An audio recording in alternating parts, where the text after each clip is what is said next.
Kwa mujibu wa mafundisho ya mtukufu Mtume Muhammad sallallahu alayhi wa alihi wasallam, maadui tunaweza tukagawanya katika nyanja mbili.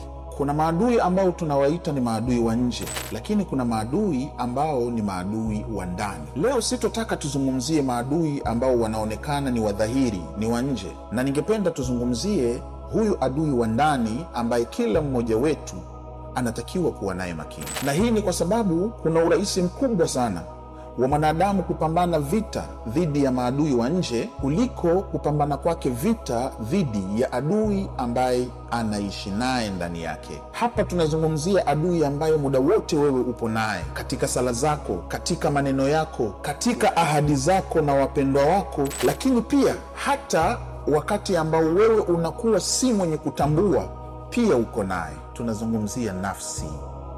Nafsi ya mwanadamu ni adui wa ndani mwenye kupigana vita na sisi kisirisiri, na ili kuonyesha kwamba yeye ni adui, tena adui mwenye nguvu zaidi, hata pale ambapo sisi tunakuwa tupo mashughuli na kupambana na vita za nje, bado yeye anakuwa katika dauru yake ya kuendelea kupambana na sisi.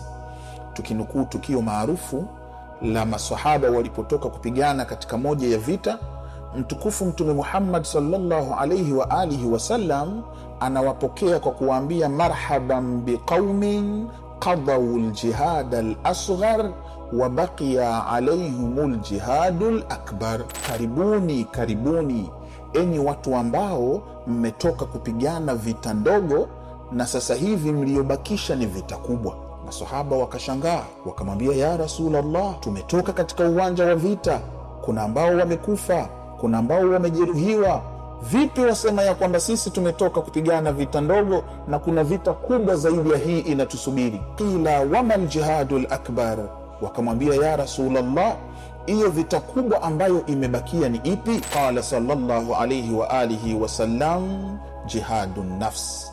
Mtukufu Mtume Muhammad akawaambia ya kwamba ni vita ya nafsi, ni vita ya kupambana na adui anayeitwa nafsi.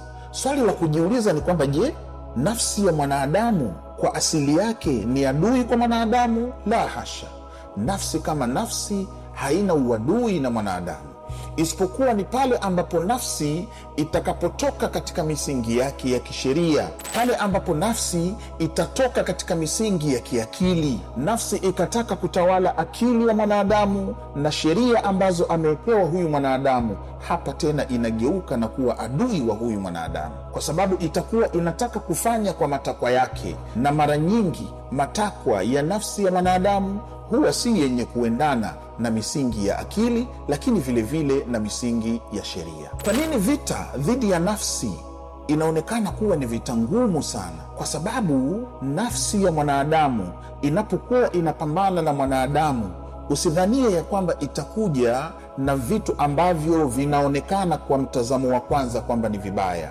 La hasha, bali mara nyingi adui huyu huwa anajificha nyuma ya vitu ambavyo kwa mtazamo wa dhahiri vipo sahihi, lakini ndani yake ndipo kunapokuwa kuna uozo. Inaweza ikaja kwa sura ya uadilifu, lakini ndani yake kukawa kuna chuki na visasi, kwamba mimi natekeleza uadilifu, lakini katika kutekeleza huo uadilifu ukawa unafanya chuki, unafanya visasi, mambo ambayo hayaruhusiwi katika sheria ya Kiislamu. Nafsi inaweza ikaja kwa sura ya kwamba mimi nalinda heshima yangu, sitaki mtu fulani anidharau, lakini kumbe ndani yake inakutengenezea sura ya kiburi. Ni kiburi ndicho kinachozungumza kwa jina la kulinda heshima yako. Nafsi inaweza ikaja na sura ya kujitoa zaidi kwa watu, kwamba wewe haujali, ni mtu mwenye kuhudumia watu, ni mtu mwenye kusaidia watu, lakini ndani yake imeficha kitu kinachoitwa riaa, kujionyesha, ambayo ni maradhi yanayofanana na shirki mbele ya Mwenyezi Mungu Subhanahu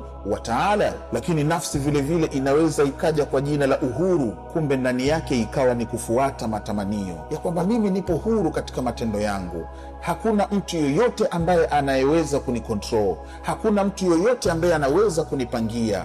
Kumbe sio uhuru ambao tunaufahamu. Ndani yake kuna kitu ni kufuata matamanio. Nafsi inataka iweze kuchupa mipaka yake. Hivyo haya ni mambo ambayo yanaifanya nafsi ya mwanadamu iweze kuwa ni adui wa hatari zaidi kwa